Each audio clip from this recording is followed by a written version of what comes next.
Thank you very much, Madam, for the overview.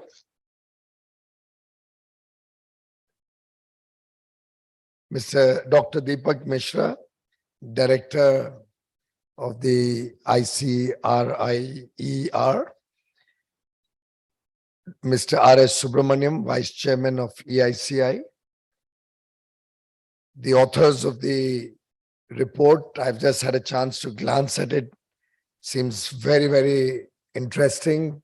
A lot of food for thought for all of us, particularly policymakers. Thank you, Dr. Arpita Mukherjee, Dr. Atul Sanganeria, and Ms. Ramneet Goswami for your work. Mr. Chandar Agarwal, and all the distinguished participants of this express delivery services engagement with ICRIER to come up with a roadmap until 2047. I was seeing the program and I realized that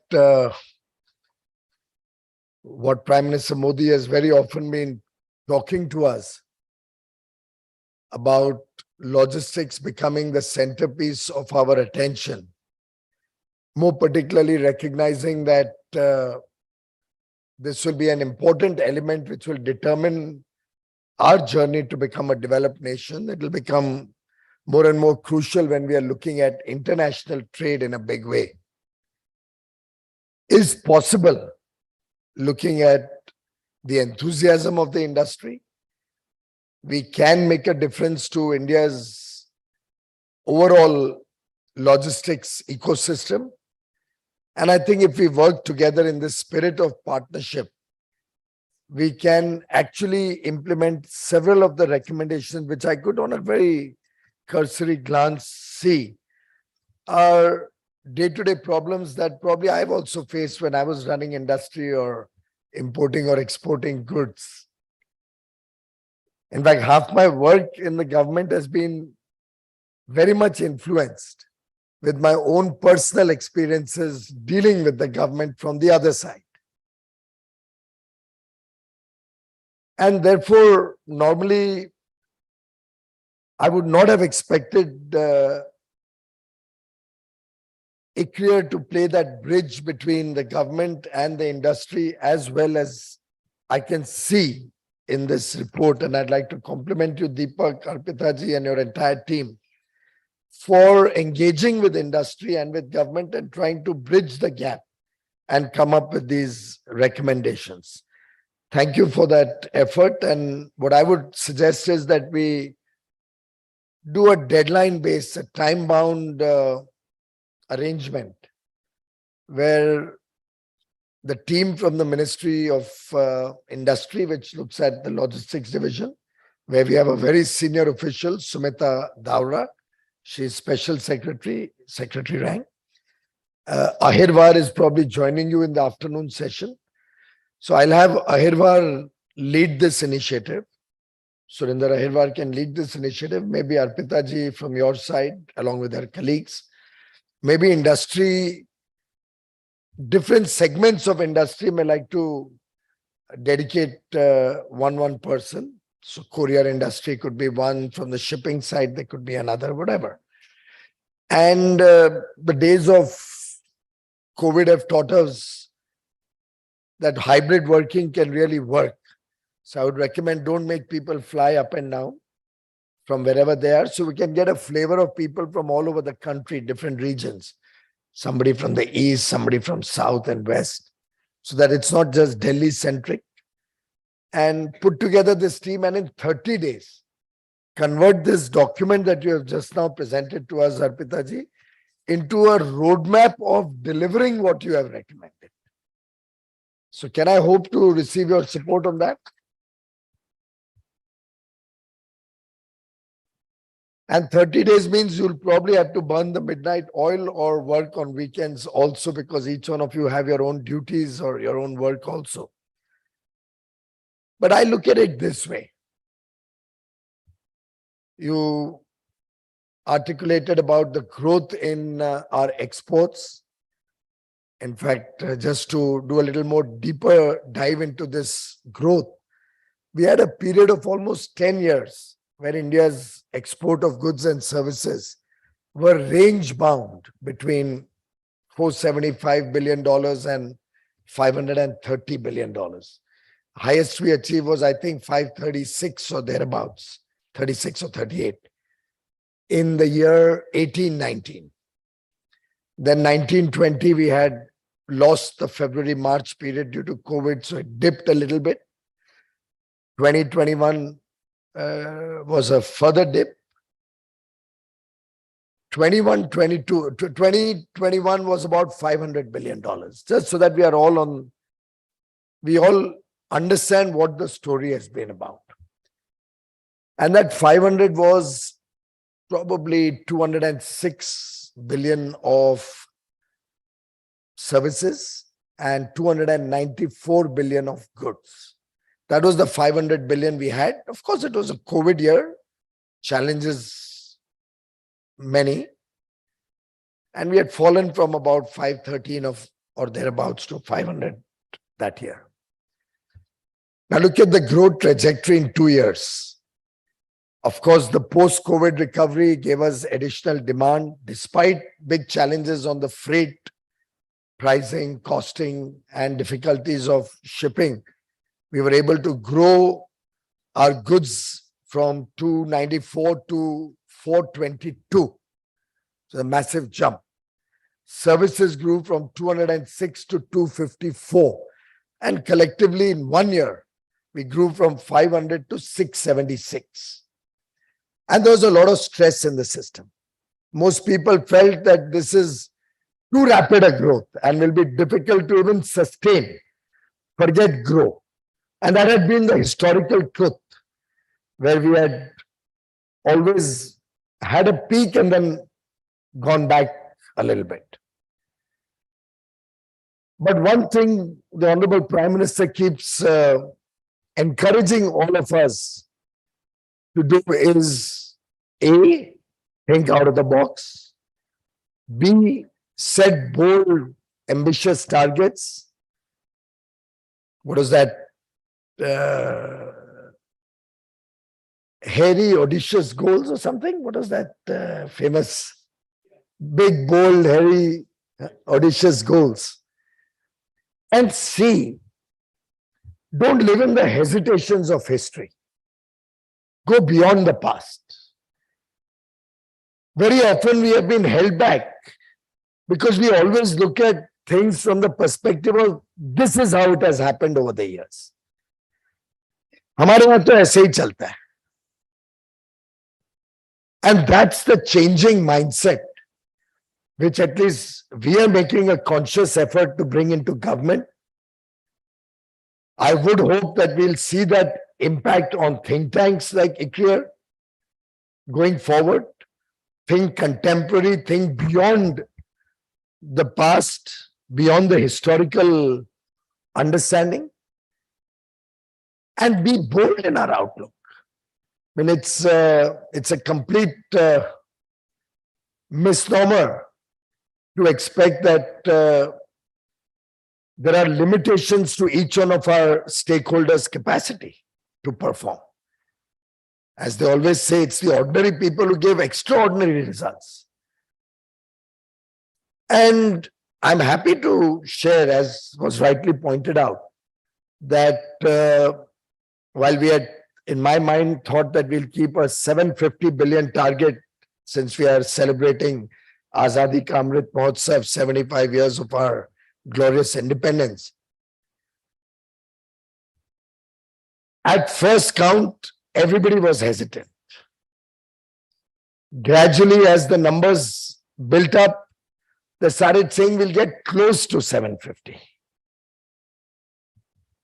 And I remember even as recently as probably 28th of February or 1st of March, I had one more engagement with the industry, both services and goods, to pump them and encourage them that, look, there's no going back. We have to achieve this target. And I must say, the response from Indian industry was truly very satisfying, very encouraging. They committed to me that we won't let you down.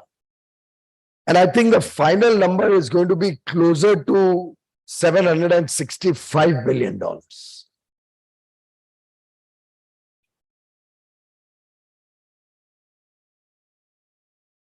I'm not venturing to make any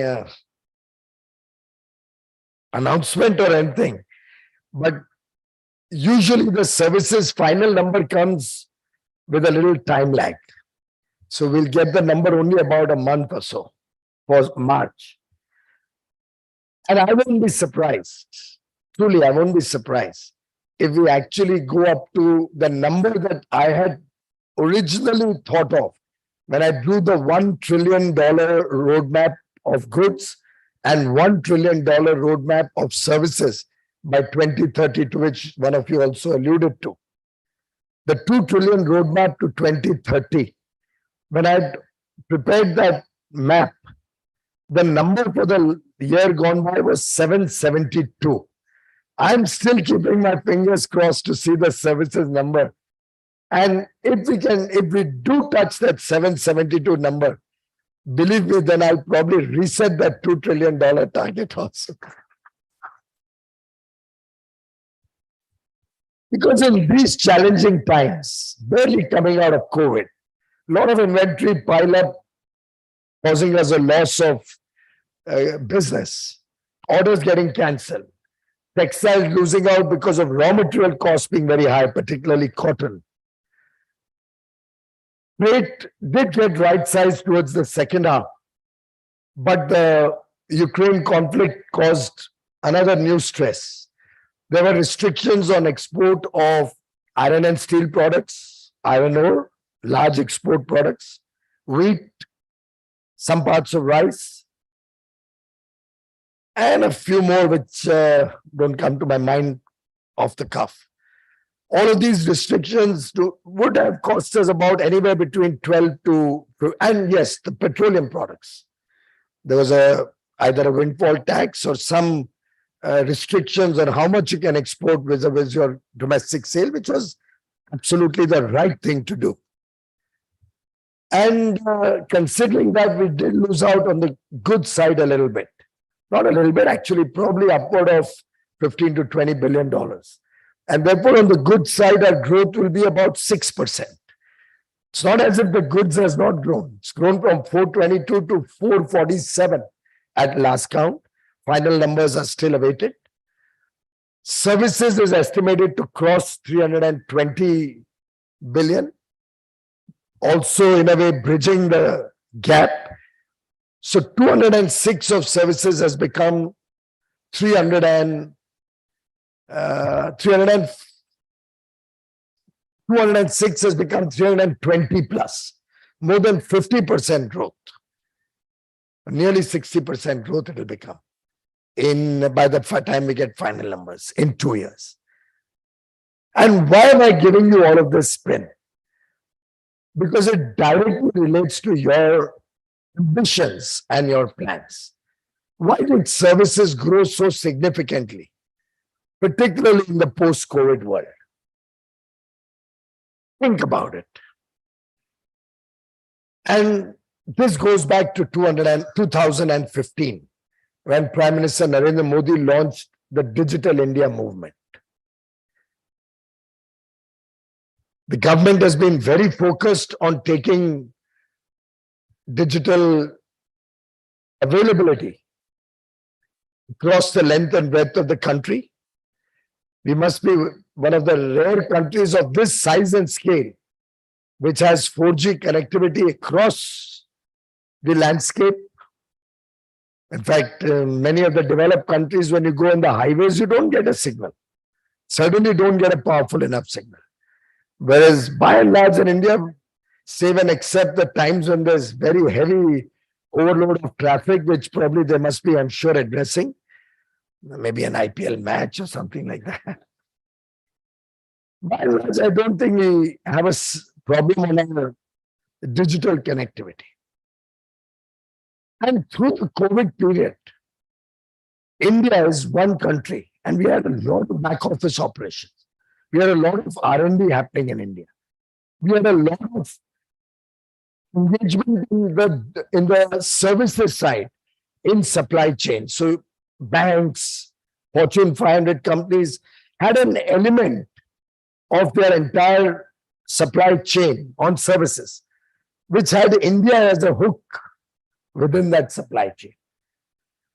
Thanks to the massive effort which happened right from 2015, when COVID hit us, we were able to quickly rejig our delivery systems from offices, from special economic zones, to literally moving everything to the homes. I remember I was handling railways at that time. We used to give broadband connectivity to people's homes by the thousands every day, so that we did not miss out, or we did not let down a single customer anywhere in the world, even for a single minute. We ensured seamless delivery of services. And I remember when we had the G20 Leaders Summit in Rome, the night before the Leaders Summit, when we were discussing with the Honorable Prime Minister, he coined this phrase: India can be the trusted partner of the world. And I remember when he said it the next day at the Leaders Summit, everybody in the room, all the leaders who spoke after him, picked up on that point, that we look upon India as a trusted partner. And you don't very often, not you means any of us, we don't realize the significance of these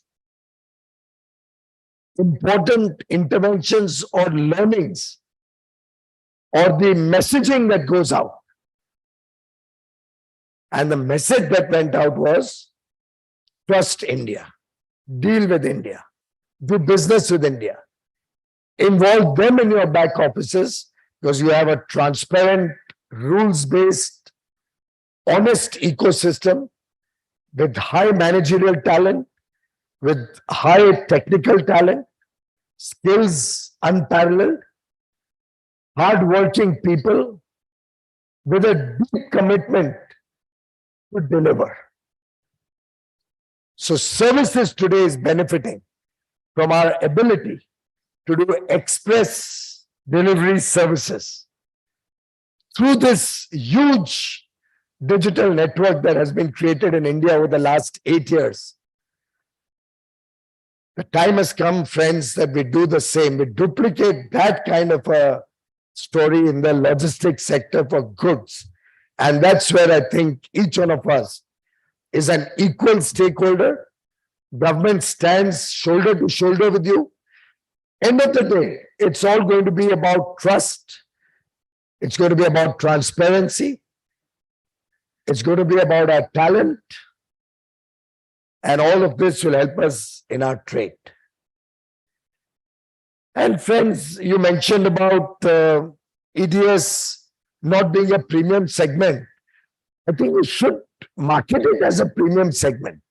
But ultimately, the cost should not be a premium cost. The time and days have changed now. When you're looking at just-in-time delivery, though in COVID people started re-looking at that, I think it happens in a short term, everybody's a little scared. But as we cross the hump, people are going to get back to GIT. GIT is a lot about express delivery of services also, because there's a back end. At every element, the steel mill will get coal and coking coal and iron ore, GIT. They would like to produce steel and give it to the component manufacturer, GIT. And then the entire chain right up to the car being made and shipped out, from up to the customer. Everybody will want just in time.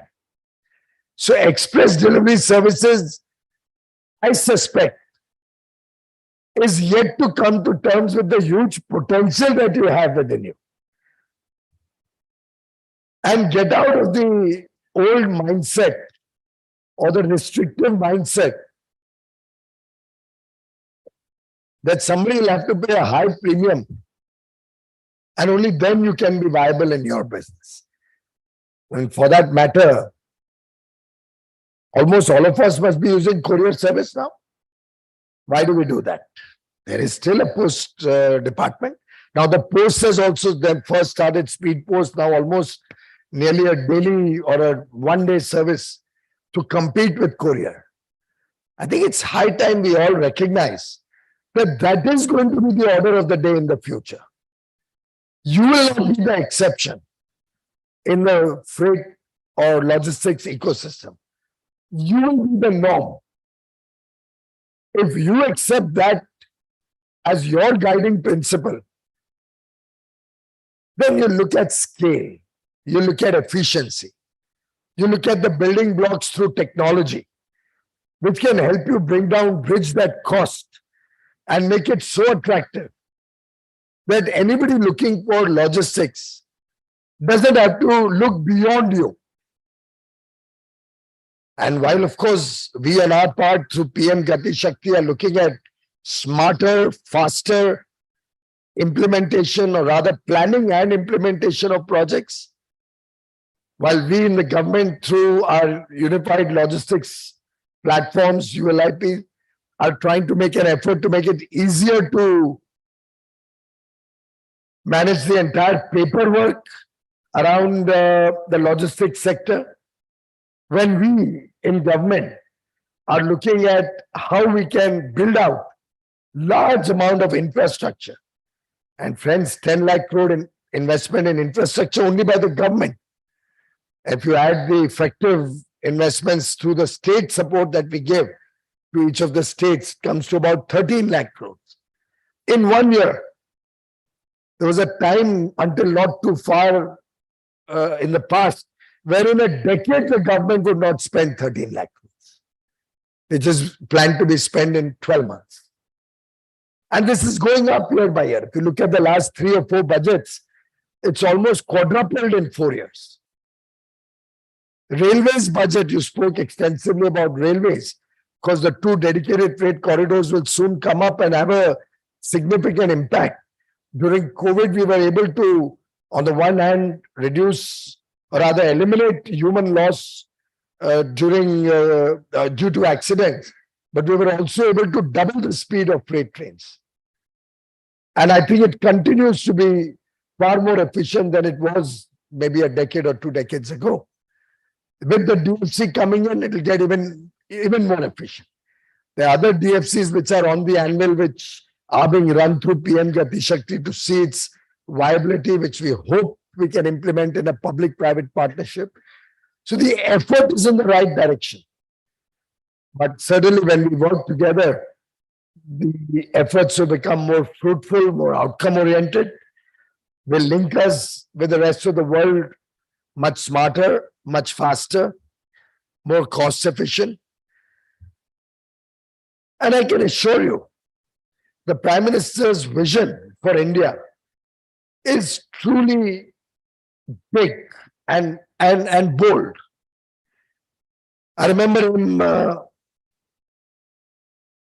in one of his engagements where he spoke about all of us witnessing a new history being created. We are lucky to be a part of this generation to witness the transformation of India.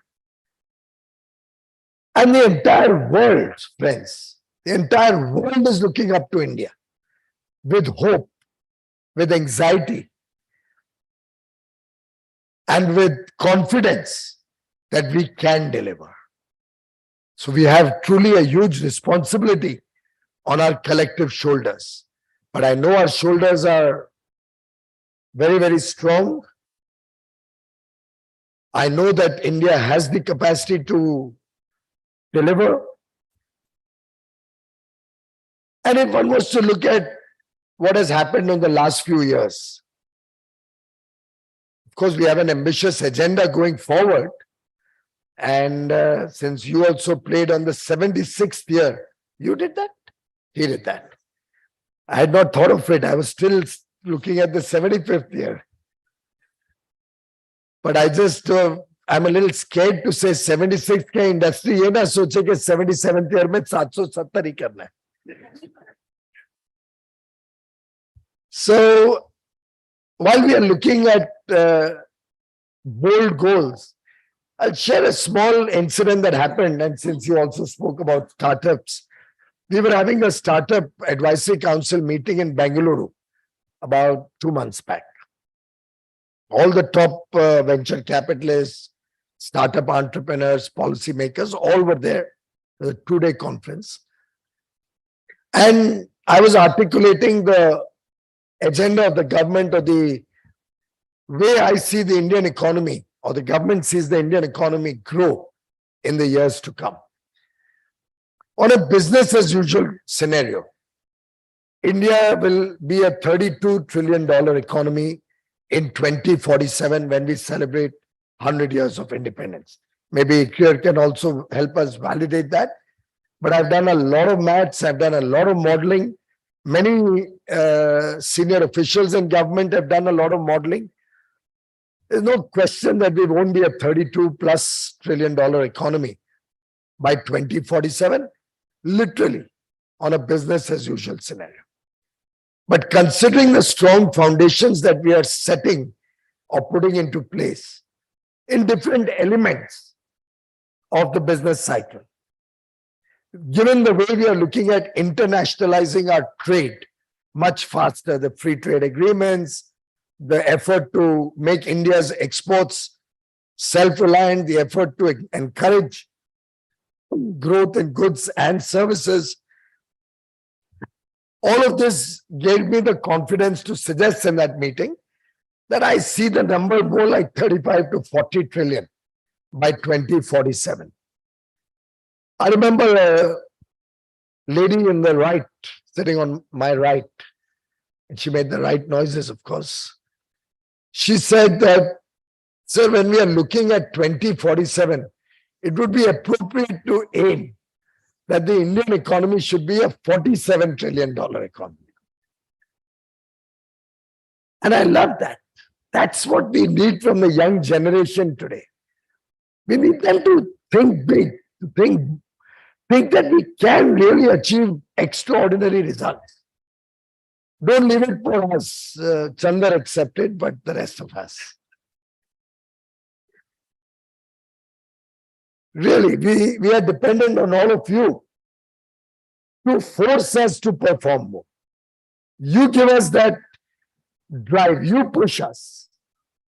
Our children push us. The young boy or girl of today is truly an empowered individual. The startups, case in point. Who would have thought 7 years ago when the Startup India mission was launched that from 4 to 110 plus 115 unicorns in a period of 7 years? So many more unicorns well on the way. Some failures also, but what's wrong? Failure is the stepping stone to success, they used to tell us. I don't know anybody, there might be somebody who's always lucked out in this room, but by and large, I have not known any businessman who's not had a failure. Any entrepreneur or innovator or scientist or developer who's not had a failure. I've had my fair share of failures. When politically we were down to 2 seats in the Lok Sabha in 1984, 2 seats. Mr. Vajpayee lost. But we didn't give up. Nobody sat at home. It only encouraged us to do more. And that perseverance always gives you good results. And you get a good opportunity to serve. You do a good job, then they give you the next opportunity with an even bigger number of seats or support. 2024 is just round the corner, guys.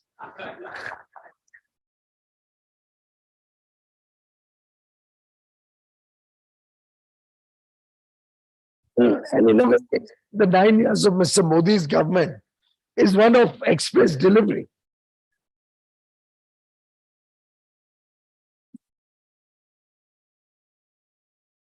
Look at any action, most recent being the vaccine.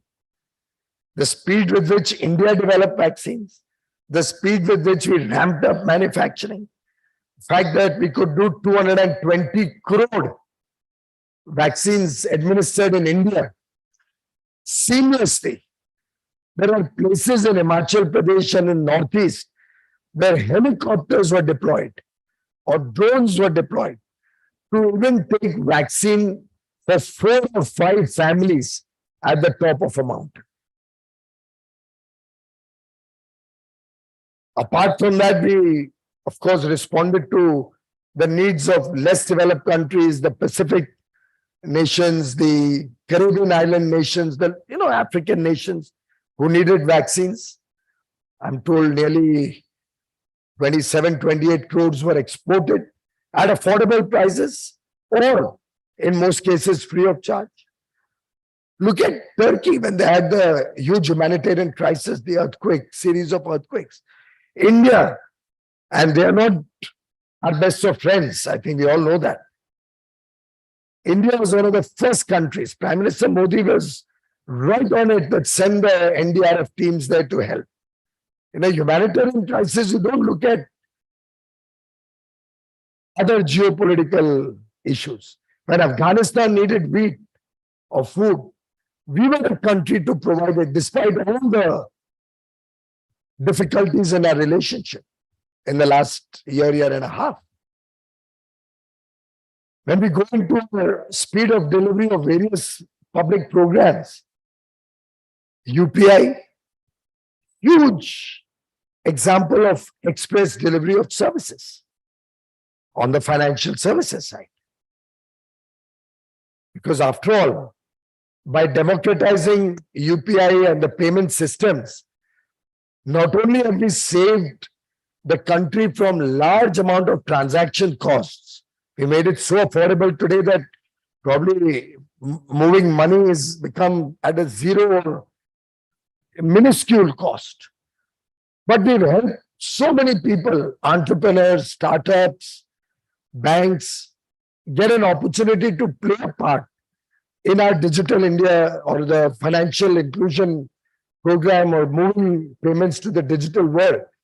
But I think the last figure I saw was something like 800 crore 800 crore digital transactions in 1 month. Is that right? It's 8 billion. 8 billion is 800 crore. So 8 billion transactions in 1 month.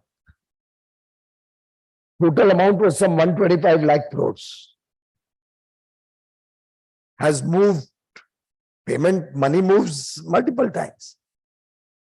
8 billion transactions in 1 month. It's probably financial transaction. It is only possible because of UPI. Who had ever imagined that India will have a system where 80 crore poor people will not need to carry their ration card in their pocket. This is their ration card. Their Aadhaar number is their identification. Nearly 98, 99% of India has an Aadhaar number. Suspect all of us in this room will have an Aadhaar number. You just need to know your Aadhaar number and your thumb impression. And out of 80 crore people, each and every one of them can walk up to any fair price shop, and there are 500,000 of them anywhere in the country, and get his eligibility for free food grains under the Pradhan Mantri Garib Kalyan Ann Yojana, so that nobody ever has to sleep hungry in this country. Isn't that express delivery?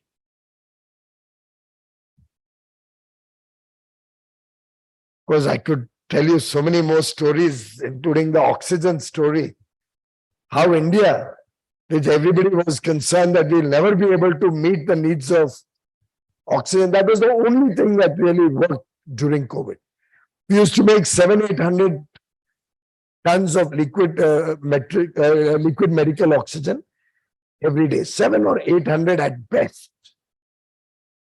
In a short span of time, the demand for oxygen rose manifold. We were able to ramp up, and it's not only producing, production and distribution. of liquid medical oxygen from 700 tons a day to 9,000 tons a day. Who would have thought a developing country with scarce resources can manage to do that? And I remember Prime Minister would come up with an idea a day. So one day would call up and say, okay, can we not use the planes of the military or the Air Force to transport oxygen? And the Air Force was aghast. No way we can do it. I mean, it's so dangerous to have a pressurized oxygen on a plane. No problem. Ideas सोचेंगे नहीं तो आगे बढ़ेंगे कैसे? We didn't have ISO containers and tankers. We begged, borrowed, didn't do the third part, of course. Bought, I can say begged, borrowed, and bought. Not bad. From all over the world, all lifted ISO containers and tankers so that we could distribute. But most of the liquid medical oxygen would come either from West Bengal, Odisha, Jharkhand, that region in eastern India, or somewhat in Jamnagar, and few plants in Maharashtra. It would take nearly 14-15 days to move them from there to Chennai, to Kerala, to Bangalore, to all the southern states, and 17-18 days to bring them up to Himachal, Punjab, Delhi. Two-way. Trucks used to go up and down, fill up, come, unload. It's another matter that the Delhi government only created roadblocks and really messed up the entire distribution ecosystem. And actually, I don't know how much loss of it is a terrible, very painful experience we had dealing with Delhi at that time. But innovative ideas would come up. One day he called up early morning and said, okay, if you can't use the Air Force planes, you can use the railways. We had to cut down that 2-week time. Initially, of course, railways was also very hesitant. But then Honorable Prime Minister's suggestions, we got tracking and we started finding solutions. Ramps were made in one day. Trial runs were run because we had to see that the road overbridges on the tracks don't come in the way. So with empty tankers, Hyderabad was very much a part of that journey when all of this was happening. Ran trains. You're a railway officer originally. That's right. So we ran those trains. Many places met with a dead end, looked at other routes, घूम फिर के रास्ते निकले क्योंकि काम पे लगे रहे. We didn't give up. And we found the route by which trains could go. Then we found military cargo wagons which have a low undercarriage on which the truck itself could be loaded. So that you save time. If it is a container, you have to then move it to a truck through a crane and also. Instead of that, the truck itself was loaded and tied up and transported. So half the journey, 7 or 8 days became 1.5 day. Moving by train instead of 20-30 kilometers an hour, now was moving at 80, 90 and 100 kilometers an hour. We brought down the time to by 5 or 6 days on the journey going up and about 5 days on the journey coming down. So 14, 15, 16 became 10. Then the Prime Minister one day calls up and says, okay, fine, you guys said you can't take oxygen loaded containers on your planes. पर खाली container तो लेके जा सकते हो, उसमें तो कोई प्रॉब्लम नहीं है. देखिए मैं आपको सिर्फ इससे ये शेयर कर रहा हूं. मैं चाहता हूं आप लोग भी ऐसे इनोवेटिव सॉल्यूशंस पे काम करें. अब कुछ लोगों को अभी तक ये नहीं समझ में आ रहा है कि कितना इनोवेटिव और कितना आउट ऑफ द बॉक्स और किस हाई डिग्री के इंटेलिजेंस से. आप बताइए, आप में से कोई इतना सब सोच सकता था? किसी के मन में आया? मेरे भी मन में नहीं आया. कि भाई अच्छा चलो आपने भरे कंटेनर नहीं लेके जा सकते हो, एम्प्टी तो लेके जा सकते हो. So you know what we did? The container would be emptied here, or the truck would be ISO container, or the tanker would be emptied in the place, would go to the nearest Air Force base or airport, we load it to the plane, go to the place where it was to be loaded. By that time, trains were kept parked. We had sufficient trains. COVID ke time pe trains were not running at full capacity.